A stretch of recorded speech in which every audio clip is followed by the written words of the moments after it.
Mehryn! It's Friday. We're back. Woo! Good to see you. Good It's morning. Friday. We're back. Welcome to the fastest 10 minutes of Microsoft Teams Rooms news of the week.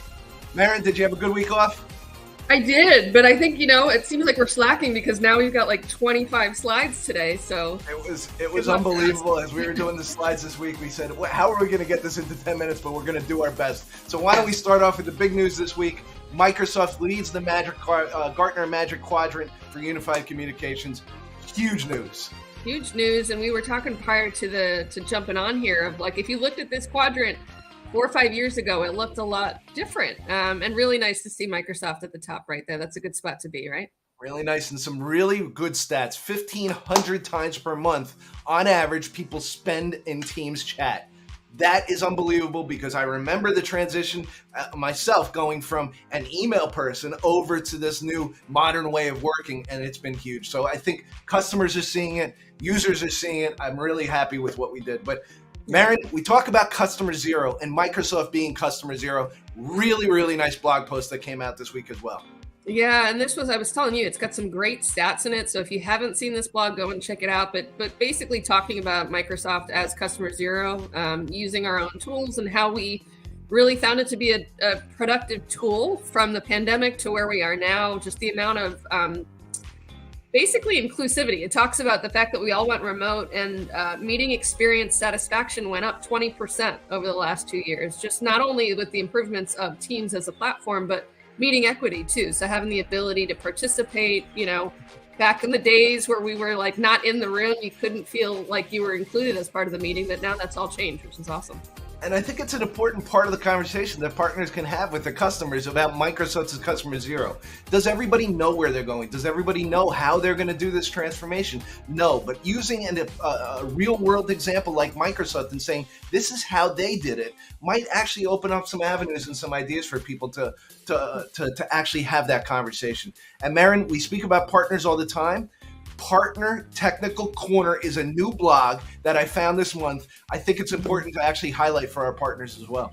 It is, and we talk about this a lot. Microsoft Cloud Partner Program. If you have not heard that term, make sure you're familiar with it. We made some changes to the program starting in October. And what's cool, and we'll show on the next slide, is the fact that we've got a lot more resources. There's a lot of new developments to Partner Center, some improved functionality. So make sure you familiarize yourself because this is something we'll be talking about quite a bit. Yeah, this goes towards if you ever wanted to know what is new in Partner Center, you don't have to go hunting around. There's actually a link for that shows you exactly what's new. Almost like we do on the technical side where we say, this is what's new here, this is what we can do. It's for Partner Center as well. So it's important for partners to keep up to date. You can actually learn things before you're meeting with your account manager, before you're meeting with your technical person. You can actually learn what's new in Partner Center and be up to date on it. And there's a couple links in there to webinars that we've done answering Q&A. So I found those valuable as well. Yeah. And every single month we post what's new in Microsoft Teams. November is no exception. We had a whole bunch of new things. One of my favorites was the improved companion device experience, allowing people to go into a room, launch their personal device. But I don't know about you, Mehryn. I don't like seeing myself up on a big screen. That's why I like when we have ourselves off to the side here. Yeah, there's a couple other updates actually in there, and we didn't talk about this prior, but Teams is a platform. One that I actually am really excited to try is using a one-click instant poll for a quick check-in during meetings. So if you say, hey, yay or nay, everybody can give a thumbs up, thumbs down. So that I thought was pretty cool. And actual automatically view up to 49 videos in a 7x7 Teams meeting. Some people hate that. Some people like it, but new capability that's out there too. I don't like seeing all the people. I like seeing who's talking. I like this sort of thing. But also this month, even in devices, our partners at Poly got the G7500 certified and released. So that's in there. Go make sure that this is a blog post that you look at every single month. And Mehryn, we talk about what's upcoming now in public preview. We spoke about a couple weeks ago our favorite emoji, the Oreo that actually came in. And now there's expanded reactions as well. Yeah, it's awesome. We all have our favorite emojis, and actually, as a team, those from Microsoft that are joining in, we get pretty fun in the chats with our GIFs and emojis. So we always get excited when we get new capabilities like this. Yeah, if you don't know how to put your device into the public preview, go read up on how to do that. This is in public preview now. It's not availability release or what we call GA as general availability, but it is in public preview. Also, another good blog post this month, a deep dive into Teams calling and audio conferencing. We get a lot of questions from partners. Well, how do I audio enable the conference room so that people can dial in or I can dial out a phone number? How does that actually work? And this blog post actually gives you a whole bunch of information. It's not necessarily all technical. It really does lay it down for this is how we do things inside of Teams. Yeah, and within Microsoft, I mean, converged communications really includes the room and the phone, so it's really important to familiarize yourself with both sales plays, and we often find that customers, when they modernize phone or they modernize the room, they're oftentimes doing it at the same time or one right before the other, so it really is important to skill up here if you're not already doing so. Yeah, and very nice blog post that's there. Also in the blog post, Mehryn, I don't use workflows personally, but I did read this, and I think it's really sort of something that I might want to actually go back and use. Yeah, so I was telling Jimmy that I set up workflows for, I'm honestly not in Outlook and email that much at all anymore. So I set up a workflow for any time I'm mentioned in an email in Outlook, it sends me an alert in Teams to go follow up on that, which I think is great and productive, but there's a lot more ways to do it. So I think I've got 3 or 4 workflows set up, and it is one that, like, if you take the time to actually set it up, it will make you more productive in the long run. So yeah, we're always so focused on what's new. We always forget about what's actually there that we might not actually be taking advantage of. And we talk about it all the time. You cannot talk about Teams rooms without talking about Teams. So workflows are a new way. I think I'm going to go back and actually look at things. And Mehryn, a new way is what we're going to do. We're actually going to highlight some Microsoft Teams roadmap items here on this show. It's a new segment that we sort of want to do. We talk all the time to partners about what's new and what's upcoming. It's important to actually watch the roadmap and go through things. My favorite new thing that's coming is room remote on the desktop. Room remote has been on the mobile device for a long time, where you can actually do simple things like control the volume or turn the camera on and off or mute. And now it's coming to the desktop as well. I'm excited. I think I'd be more likely to use it on my desktop than I would my phone personally. So I think that's great. Agreed. Good one. And also another big thing, Android is getting update 3 very, very soon. This is on the roadmap as well.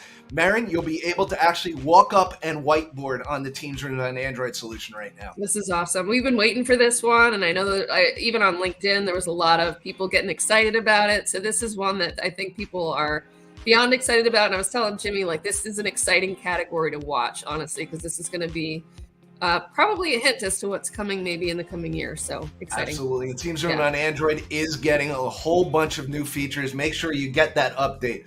Also, we spoke about it before, Teams Room companion devices will get that update. Let's say I walk into a room and I have a companion device, whether it's my laptop or my mobile device, and I fire up the camera.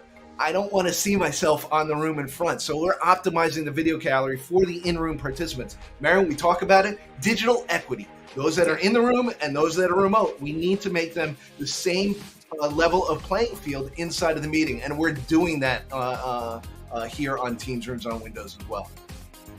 Yeah, and I was going to say, this brings the obvious question. I mean, there's a lot coming to Android, really. We're seeing a lot of feature equity. I think a lot of people are going to be asking, when's Front Row coming to Android? And you kind of gave me a teaser earlier, but why don't you tell us? So is coming to Android. It hits that sweet mark. It is in the next update, is my understanding. They are testing it right now, so it will be there. But also, breakout room support for Teams Rooms on Android is another one that's actually coming to GA very, very soon as well.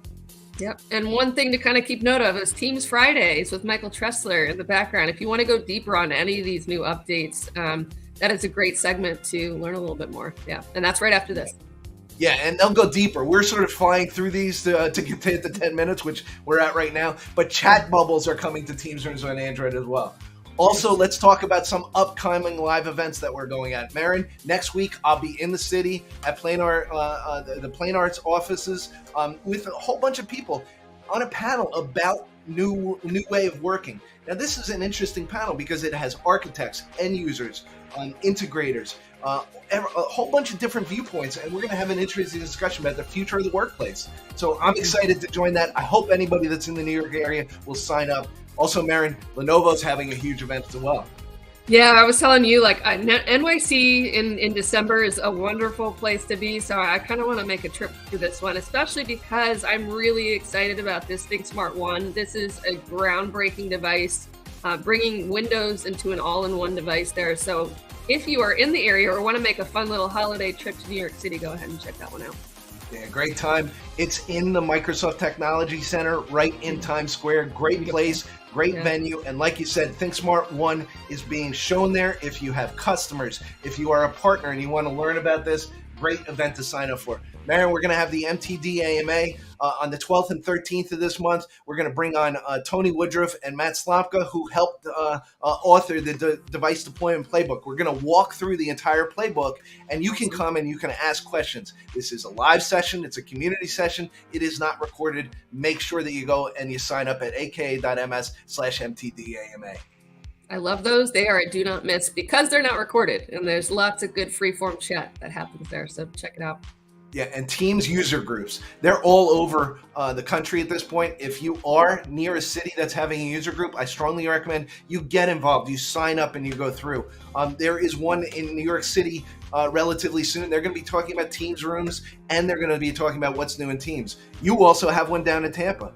Yeah, we've got one in Tampa. I'm actually going to Houston next week. So we talked about this. If you want to get involved with the Teams community, this is partners, end users, people from Microsoft. This is a great way to get more involved. So a good way to check it out, teamsug.com. You can check for all kinds of locations. And I think that's the States there. I'm sure we've got some in Europe and abroad. So make sure we'll see if we can check out other locations beyond that there. Yeah. The website gives a whole bunch of information. But Mehryn, one of the things I want to say, congratulations to our friend Michael Tressler, who is behind the scenes here, who started a new job with one of our great partners. Congratulations, Michael. Congratulations on the new role. If you want to learn more about all of the roadmap items, he will be hosting Teams Friday right after this on LinkedIn, on YouTube, on all the different places that we go to. Mehryn, it's been 2 weeks. We hit 12 minutes. That's not bad. I'll take it. That's not bad. We did hide some slides, so make sure to come back next week. We've got a whole bunch of information. If you like this show, please share it with your friends. Please tell them that every Friday at 9 a.m. we're here. Michael, Mehryn, have a good week, and we'll see you next week. Bye.